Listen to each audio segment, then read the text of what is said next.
¿cómo estamos? Nos saluda Lucho Quiroz, quien también es conductor de un programa que se llama En Cabina.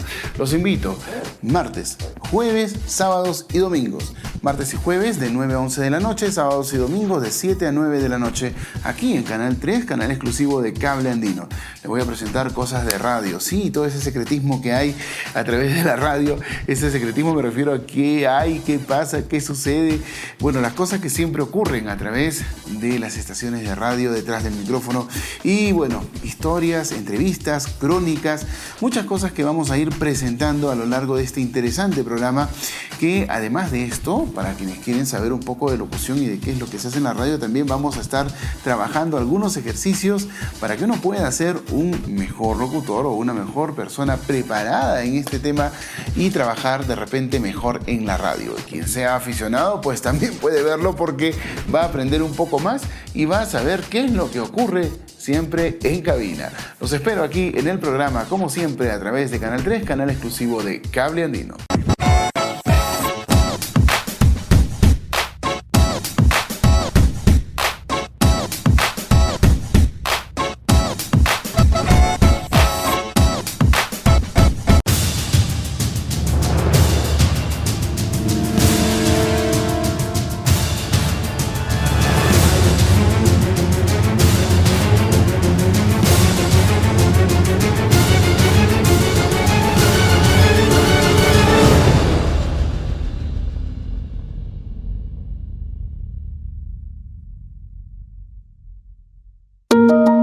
El equipo uruguayo de rugby, Old Christian Brothers, proveniente del colegio Stella Maris, se embarcó en un viaje a Chile para disputar algunos partidos amistosos el jueves 12 de octubre de 1972, en el vuelo charter 517 de la Fuerza Aérea Uruguaya, un Fokker Fairchild 227. Por mal tiempo, el avión aterrizó en Mendoza, Argentina, en donde pernoctaron y levantaron vuelo el viernes 13 sobre las 2 de la tarde. Producto de un error de navegación, el rumbo se cambia y en lugar de dirigirse a Santiago, se adentran en la cordillera de los Andes. Consecuencia de ese error, el avión impacta en uno de los picos de la cordillera, desciende cientos de metros hasta detenerse en un glaciar.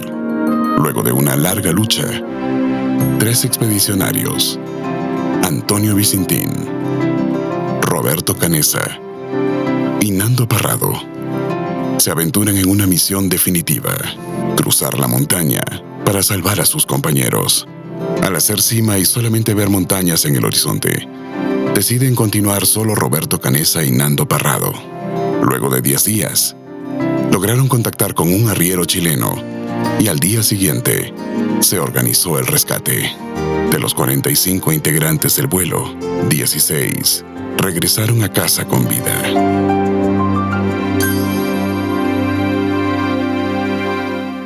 Amigos de Realidades, también de En Cabina y por supuesto de nuestras plataformas de Matriz TV.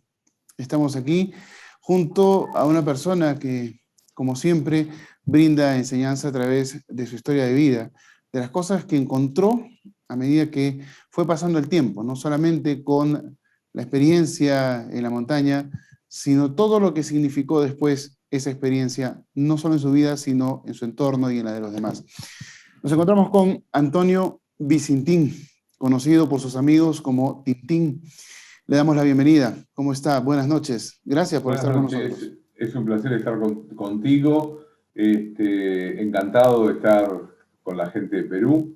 Y bueno, dispuesto a tener un diálogo contigo y contestar una cantidad de preguntas. Muchísimas gracias nuevamente.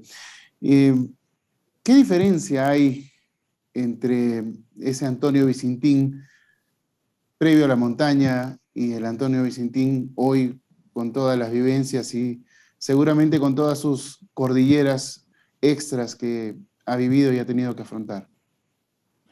Y evidentemente han pasado 49 años desde ese entonces. De la diferencia la tenés visual ahí, pero independientemente de eso, han pasado muchos años, esto ya es una historia, es parte de mi vida, y en esa vida también me he desarrollado, he crecido, he tenido una familia con hijos, tuve nietos, estoy por esperando otro nieto más, es decir, el proceso de la vida normal de cualquier persona, ¿no? Ahí tenía 19 años, ahora tengo 68, y bueno, la vida sigue y hay que disfrutar cada uno de los procesos que te trae, lo que va pasando a medida que vas envejeciendo, que vas limitando en una cantidad de cosas. No sos aquel impetuoso de los 19 años, inconsciente, toda una cantidad de cosas propios de la edad, pero han cambiado muchas cosas, sin lugar a dudas. Muy bien. Y de esas cosas que han cambiado, ¿cuál ha sido esa característica que usted decidió dejar en el camino para no volver a tomarla y ser quien es hoy? ¿O es que de repente no tomó esa característica de lado, sino mejoró en todos los aspectos? ¿Cuál fue la decisión que se tomó? Porque todos tenemos un aspecto negativo en la actitud de repente, en el comportamiento, en otras cosas más. ¿Para dónde giró Antonio Vicentín? No, Antonio Vicentín en ciertas cosas, en la parte básica sigue siendo el mismo. Es decir, es un luchador, lucha contra las injusticias, se cree que todavía se puede corregir mucha cosa, te peleas con el mundo, con lo que no conseguís, con lo que no podés mejorar. Pero yo creo que parte de cada uno. Quizás ahora un poco más tranquilo, pero creo que eso lo llevas adentro. Ese espíritu luchador que tuve a los 19 años es el mismo espíritu emprendedor que hoy también puedo hacer. La vez pasada estábamos hablando con mi hija de repente que iba a hacer otra actividad y me dice, papá, ¿qué necesidad tenés a la edad tuya? Y yo me sentí como un poco, viste, golpeado, porque digo, ¿qué tiene que ver mi edad si tengo ganas todavía de hacer cosas? Yo creo que uno es el que se limita, y yo no quiero que me limiten, es decir, quiero hacer cosas, quiero todavía producir cosas, no sentarme y esperar que la muerte llegue igual que en la montaña. Es decir, esa rebeldía que tenés adentro de salir a luchar sigue estando. Uh-huh. Entonces, digamos de que hay una fuerza interna que no ha muerto y más bien llegó a hacerse más sólida a lo largo del tiempo, a través de lo que uno vivió. Sí, se ha apaciguado un poco, es decir, la experiencia evidentemente es algo que son los años vividos y que en la medida que los aprovechás es importante, es decir, tenés ganas de hacer cosas y tenés una experiencia importante, entonces se juntan las dos cosas también, ¿no? ¿Llegó Antonio Vicentín a hacer cumbre con Roberto Canessa y Nando Parrado? Eso es una incertidumbre. Yo he leído el libro varias veces, pero la verdad que hace más de 20 años no lo tengo porque lo presté y se perdió en aquellas páginas del destino. Y lamentablemente recuerdo que algo de eso se habló.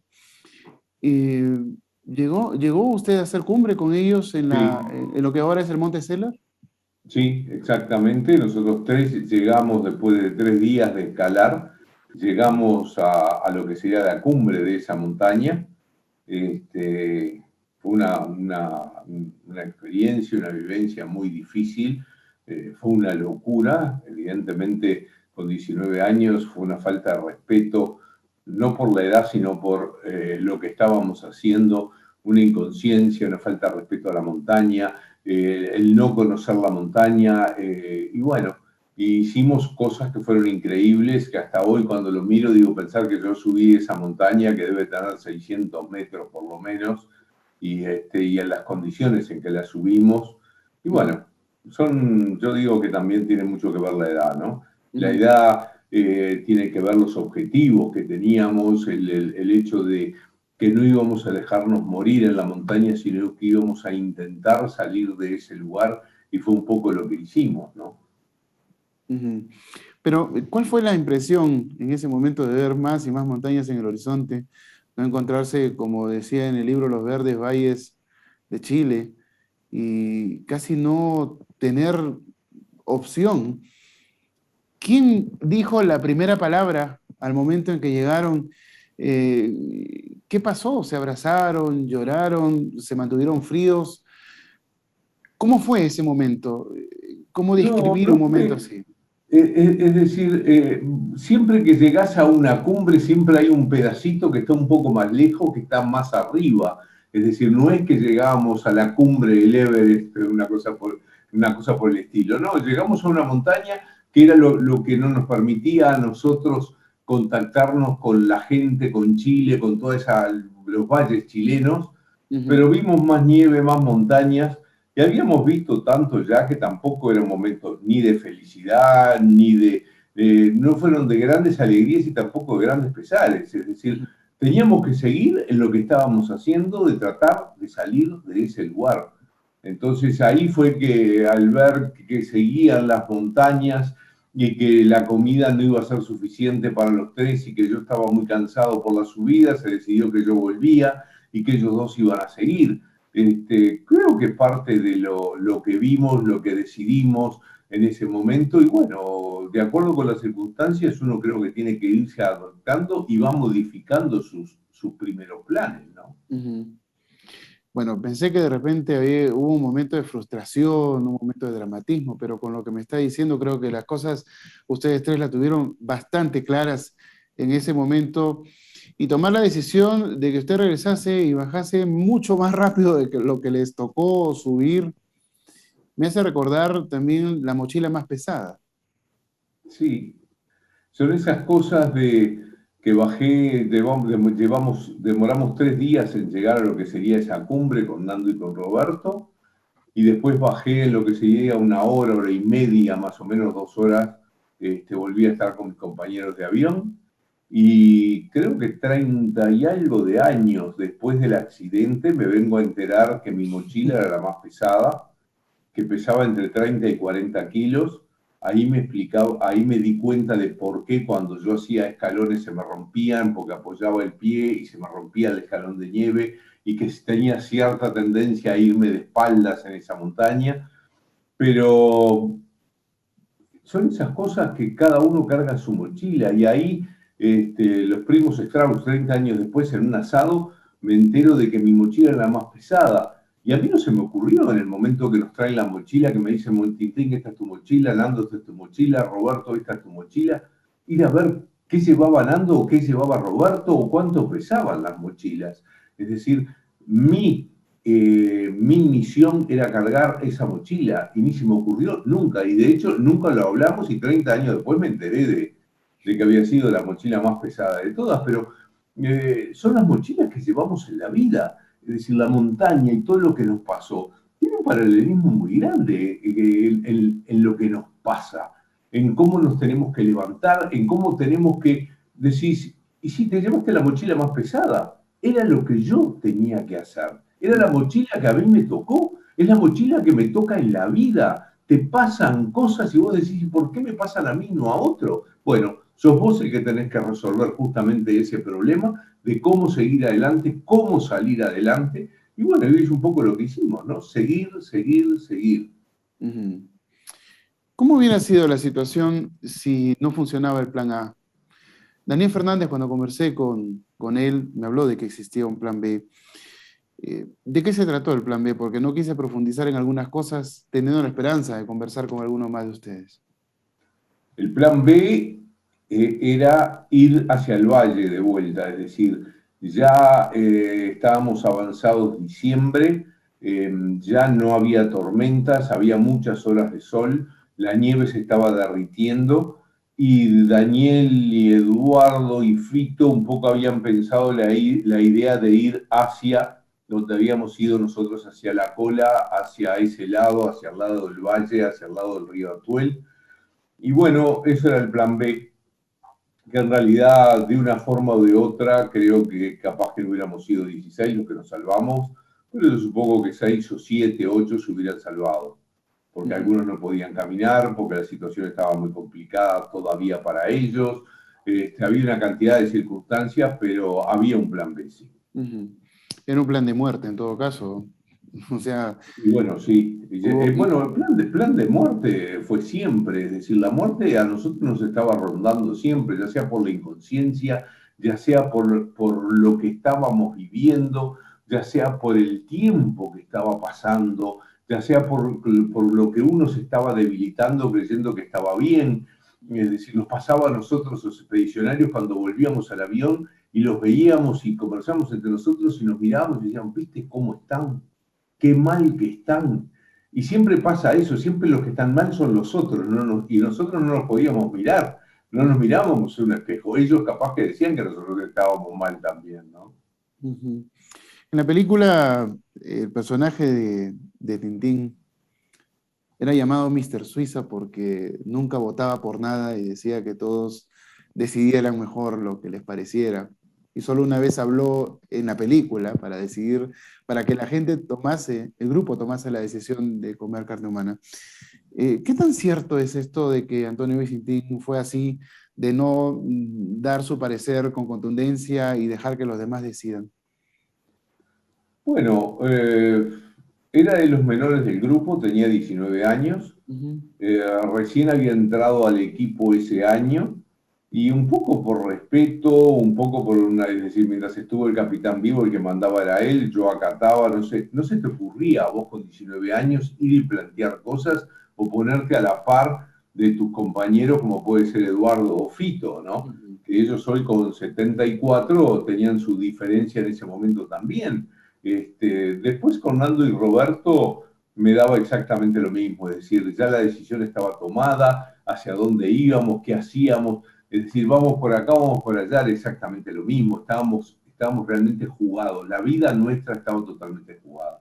Ujú. Nosotros éramos, los expedicionarios éramos carne de cañón en realidad, porque nos mandaron a buscar una salida sin saber hacia dónde íbamos, sin saber los peligros que enfrentábamos. Éramos unos inconscientes, no éramos unos héroes o valientes, éramos inconscientes, cualquiera de los tres. ¿Qué tan difícil fue para usted aceptar que tenía que comer carne humana?